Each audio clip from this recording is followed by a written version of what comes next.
Were you completely and utterly disappointed in the final season of HBO's Game of Thrones? Do you find yourself wishing that there was more to the story that you can explore and dissect?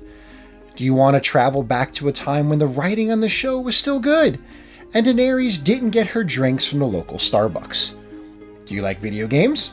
I'm assuming you do since you're watching this video after all.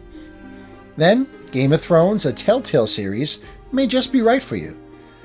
Taking place from the end of the third season of the hit show and running to just prior to the fifth season, Game of Thrones follows House Forrester, which is a family not introduced in the TV show, but briefly mentioned in the A Dance with Dragons novel.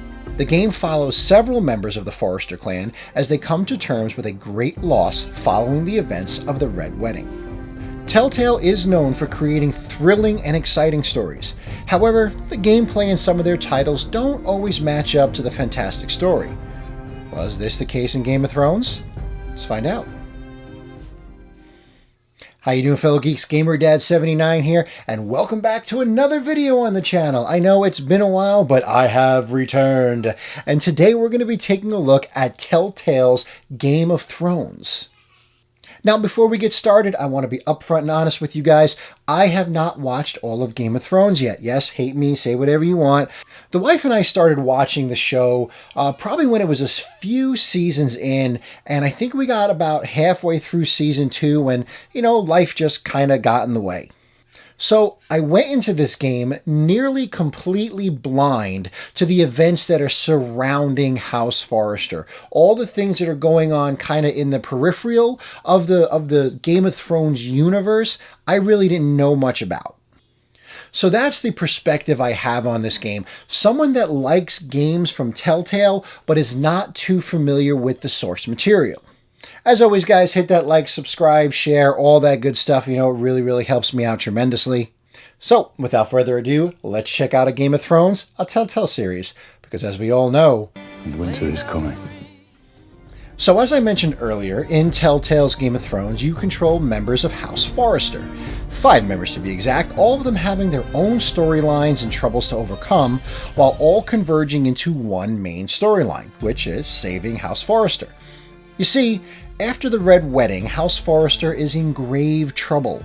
They have vast ironwood reserves, and now that the Starks are no longer the Wardens of the North, Rose Bolton, the new Warden, wants those reserves. Most of the Forrester army was wiped out during the Red Wedding, leaving them vulnerable and easy prey, and Bolton plans on taking advantage of that. Now, there are 6 episodes in all, right, because all of Telltale's games are episodic, and each one lasts around an hour and a half to 2 hours, depending on how you play. Each episode follows several members of House Forrester, and I have to say that the writing and voice acting are all excellent and top-notch. This is peak Telltale games right here, guys. I was intrigued and engrossed in every one of these characters' stories and lives. I felt every tragedy, every rare triumph, and I was with them in their darkest times. The storytelling on display in this game was masterful. I felt as though I were partaking in an episode of the show during its earlier seasons. The writing and acting is that good. Now, while the writing is really good, if you were playing this when it was released episode by episode, I could see how you can become really disappointed in the game and how it was structured and paced. It could have felt like a slow burn, leaving you unfulfilled between each episode. Fortunately, I didn't have that problem because I had the entire series at my fingertips as I was playing. To me, this will always be the issue with episodic games. Now, I know it kind of gives developers kind of an opportunity to course correct between episodes depending on player reaction, but if each part doesn't feel like a whole onto its own, you kind of could lose players in the long run. While there are 5 different characters that you will play as, in typical Game of Thrones fashion, not all will survive the events that transpire. Each episode presents extremely dangerous waters that our main characters must traverse. Like all Telltale games, your choices and the decisions that you make will affect how other characters perceive you and how the whole story unfolds. Which of your companions will you rescue from the attacking dragon? Will you go warn the camp about the impending attack, or save your friend who's about to be skewered on a pike? Do you stand up for yourself looking strong, but making your people pay the ultimate price? Or subjugate yourself to your enemies to spare them from their wrath? These are just some of the decisions that you will have to make as you play the game and make your way through the game's 6 episodes. Now, each episode contains 5 major points where you make a significant decision that will vastly change what happens later in the game, and the ultimate outcome of the game as a whole.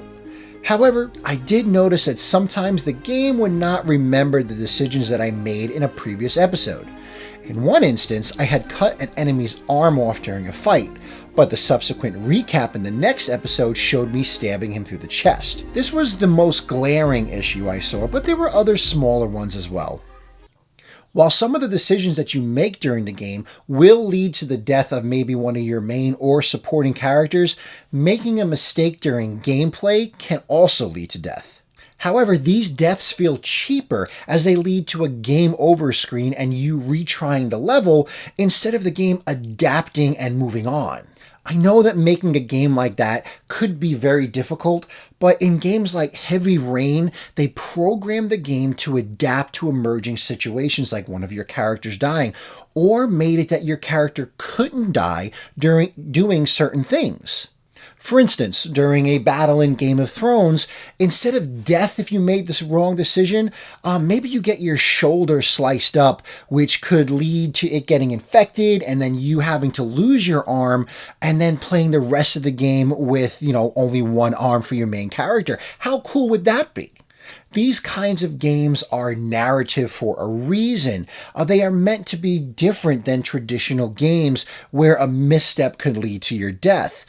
These kind of games should adapt to your mistakes and change the narrative based on them. I love the way the game looked. The art style fits this game perfectly, making everything stand out and kind of look like an oil painting, which I thought was really cool. However, the game was far from a technical achievement.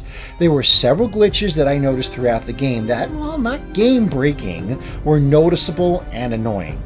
The issue with Telltale's aging game engine have been well documented in the past, so I won't go into the many issues with it here, but it was never truly meant for action sequences, and it could have heavily benefited from a major upgrade. Final thoughts.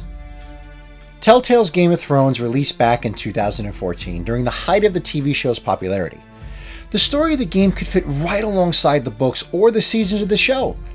I was engaged and engrossed by the characters and their plights. These weren't just some one-dimensional people either. None of them were wholly good or bad. You could argue that some were innocent, but all of them felt complex and unique. I would have loved to have seen a follow-up season, seeing how the game ends, leaving it open for further exploration.